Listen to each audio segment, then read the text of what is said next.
Hey guys, it's Allie. Welcome to Little Hill Homestead. On today's video, we are going to be doing a sourdough without sourdough. So basically, I'm going to explain to you how you can make any of our sourdough loaves using standard commercial yeast.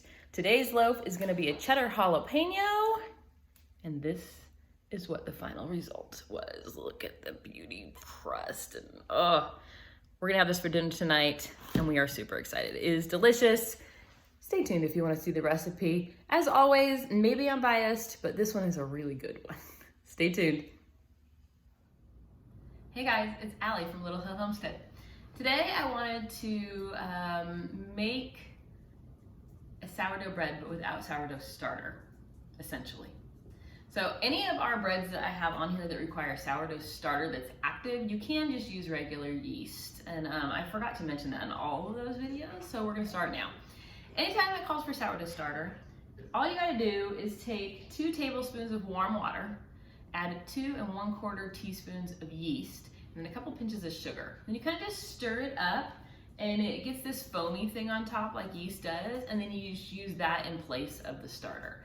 So any of our cranberry walnuts, our mocha, peppermint mochas, any of our standard sourdoughs, you could do that with. But today I decided to do one that instead of starter, I'm going to show you with just regular yeast. So today we're going to make a cheddar jalapeno. I call it an artisan loaf when it doesn't have starter. Instead of calling it sourdough, we just call it an artisan loaf.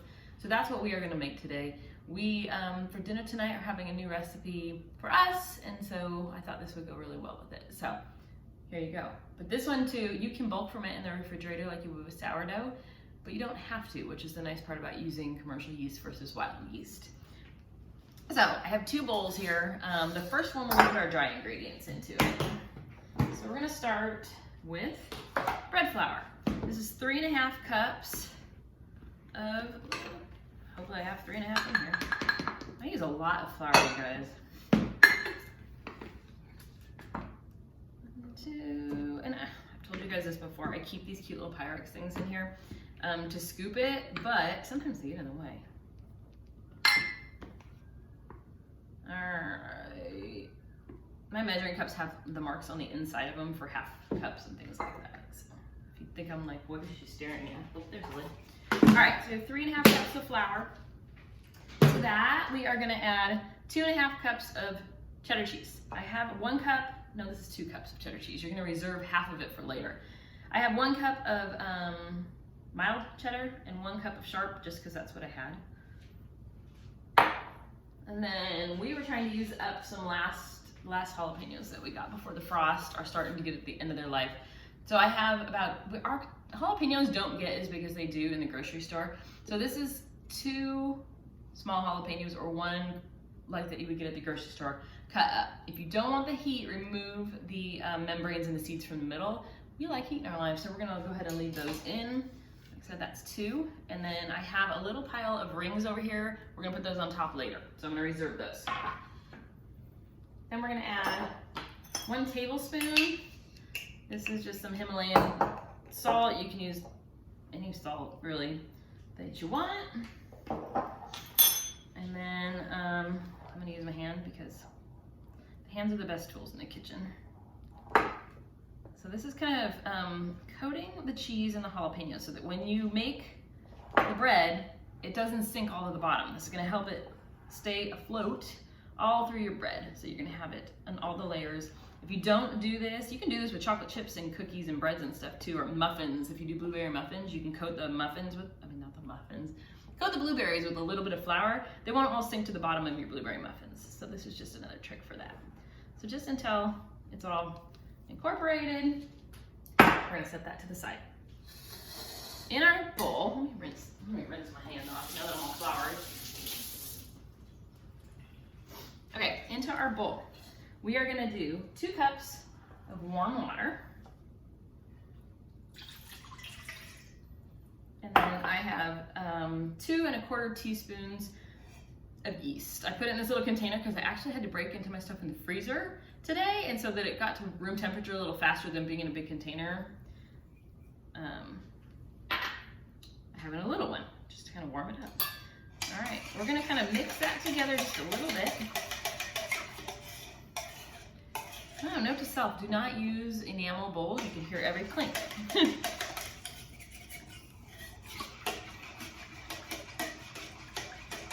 All right. You're gonna take your flour mixture and dump it over your water mixture instead of doing the reverse. So we're just gonna do that. And then you can use a spatula, your dough whisk, your hand, whatever you wanna do to get it mixed together.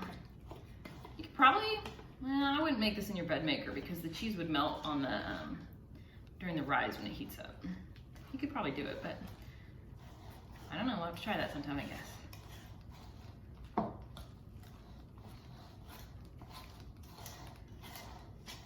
Now I'm just scraping the sides a lot to kind of get that flour. You know how flour always seems to incorporate, it collects on the sides and the bottom in like a puddle.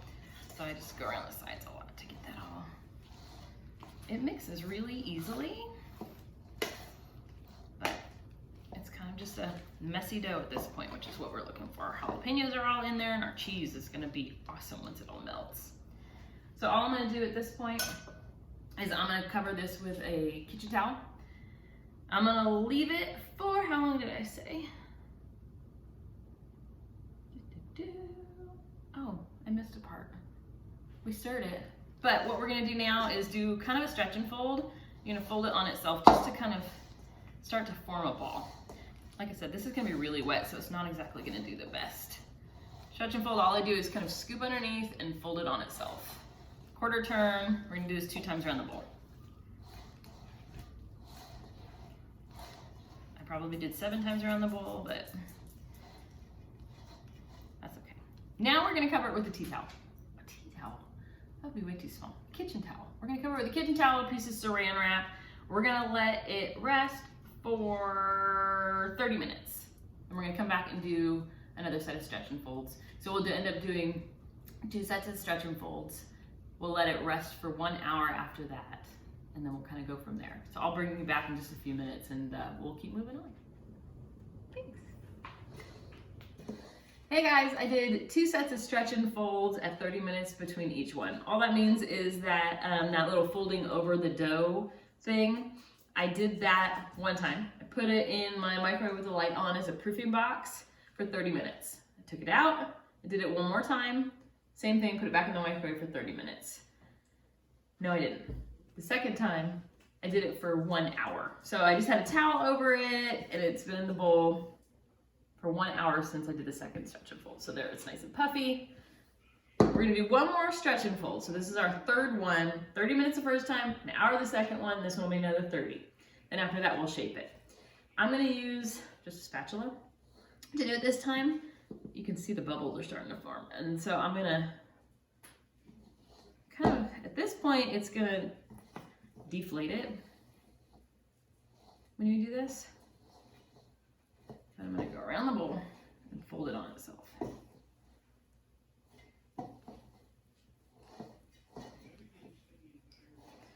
We're just basically forming it back into a bowl. A bowl? It isn't a bowl. A dough ball. Also, when I'm going around the edge, I am scraping the little bits of dough to fold back into it. You don't want the ones that are like dried out, but in the like cheese bits and stuff. All right, 2 times around the bowl. It's probably like 4, but that's okay. This is our last time we're gonna do this. We're gonna put a towel across the top. We're gonna put it back in the microwave 1 more time for 30 minutes, and then we'll come back and shape it.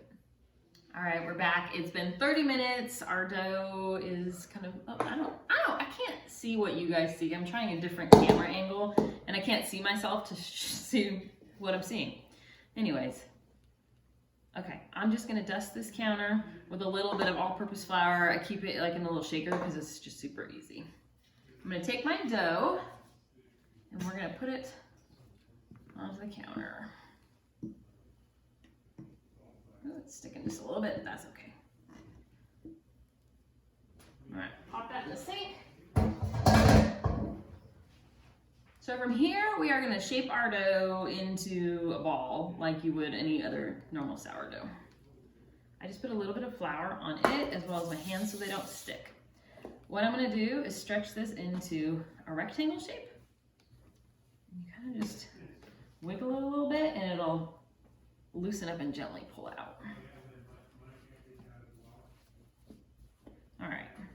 You're gonna pull, basically this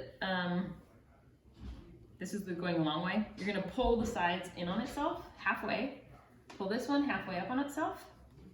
Now we have like the start of a burrito. You're gonna grab this far end, do one fold on itself. Tuck your dough up from the sides. Continue rolling, kind of do the same thing. Continue rolling. So now we have kind of a circle. Now we're gonna you basically use this part of your hand tucked under the dough, pull it towards yourself, and that's gonna get it to form that traditional loaf shape. So you kind of, I don't even know this movement, but you kind of go like this. And that's gonna tuck all the loose ends from our wrapping experience, our burrito experience. We have burritos for lunch, so I'm just gonna keep referencing that. We were trying to come up with a quick and easy lunch, and I was like, dude, I got refried beans and cheese, and I'm set. Not the healthiest, but it was easy. And then we have some fermented taco sauce that we made this summer with our leftover peppers. On point, delicious. All right, so there is our ball shape. I have a piece of parchment paper here. We're just gonna gently lift this onto the parchment without losing too much of our shape. Okay. I, by the way, have the oven preheating at 450 degrees. I've had it going for about a half hour, and I have my pan inside of it getting warm. I have a couple different bread pans today. We are using, it's like the lower based one, and then it has the dome top. I actually got it at Aldi. I don't know if they have them anymore. They sold really quickly because they were like 25 bucks or something ridiculous. But I'm using that one today. I have my Lodge one, I have a La Crusette one, but I'm using that one today just because of what I grabbed. So we have our dough. We're gonna take, this is extra virgin olive oil. I'm just gonna put, I don't know, it's like maybe not quite a tablespoon on it, and we're gonna brush it in a little bit. This is gonna help our toppings stick to the top. All right, so I've got it just kind of generously applied to it. I have a, do I do the cheese first? I think we're gonna do the cheese first. And then I wrote it down because I can never remember. Yeah, half a cup of cheese. It's gonna stick, hopefully, to that olive oil that we just put on there. I write all my recipes down. Sometimes I have them in my head, but when I start doing stuff, sometimes I get distracted. I forget to tell you guys things. So I kind of do that. It kind of sticks to the dough because of that little bit of olive oil that we used. All right, I have my, whatever this thing is called that I can never remember. I'm just gonna score an X on the top. Nothing too fancy. Next time I might do this after or before I put the cheese on, but that's fine.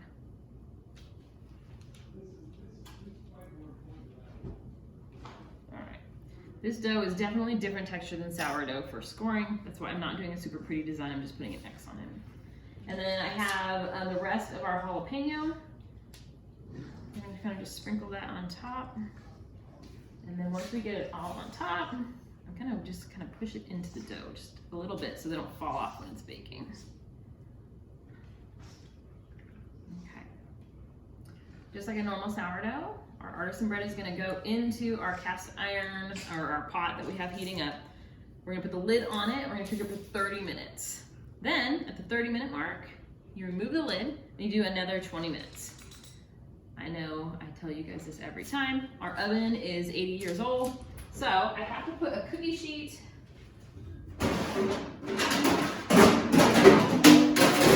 Sorry, I've done this in advance. I put a cookie sheet right below so the bottoms of my bread don't get so dark. All right, so I have my lid. I'm gonna pull it off. This is hot, hot, hot. We're gonna take our parchment paper. Thank goodness it's kind of strong. And I just flare the parchment paper back out and put the lid back on it. Whew. I'm gonna burn myself because that's what we're not trying to do. All right, here we go. In she goes. We set our timer for 30 minutes. 30 minutes, take the lid off, like I said. Make sure you have like something you can set it on to because it is still hot. We're gonna cook it another 20 minutes after that, and then we'll be back. No. All right, our timer for the 30 minutes just went off, and I wanted to show you guys where we are so far. I burn myself every single time I do this. I apologize if I'm making you dizzy. Oh, come on. Y'all, my bread is stuck in the lid. What am I supposed to do now? It is secured in the lid from the cheese. All right, I'm gonna have to figure this out. I've never had this happen before, but you know, we show you guys everything, so here it is. All right, you guys, we shook it and it popped out, but whoops, I might use a cast iron and not this type next time, but I had to give you, this is the halfway point. We're now gonna, my son is texting me stuff even though he's standing behind me. We're gonna put it in for another 20 minutes.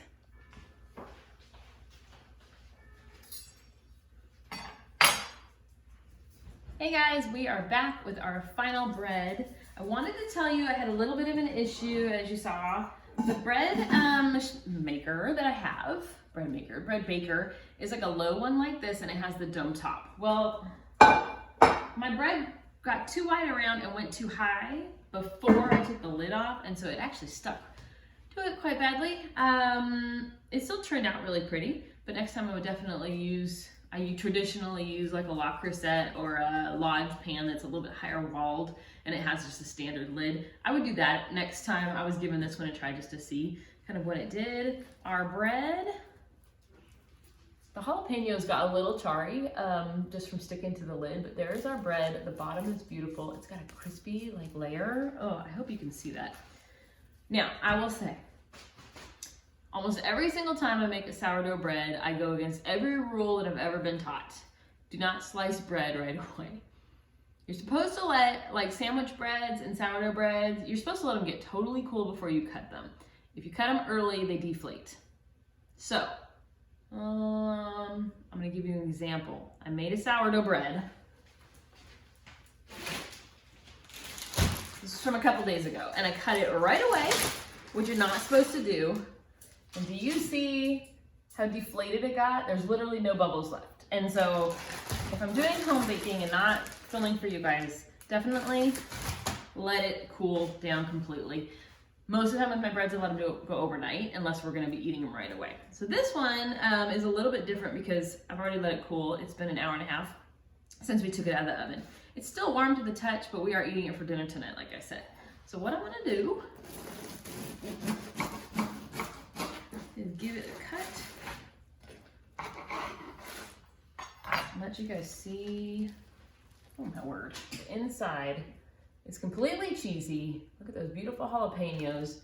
It definitely has a yeasty look to it. I don't know what yeast looks like, but oh yeah. It's nice and like squishy. Man, this makes me want like clam chowder. Doesn't seem like it'll go with curry, which is what we're having, but it sounded so good. I just was like, hey, let's give it a whirl. I'm gonna take this little corner. And I always take too big of bites, but it is what it is. Okay. The cheese on top is like this crunchy, it's like a cheese skirt when you get it off of a grilled cheese. That's delicious. Yeah, I like that.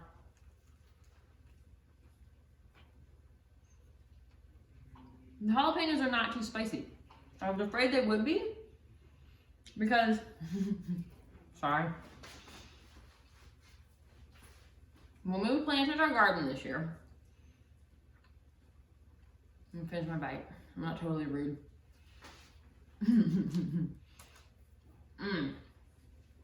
That's really good, you guys.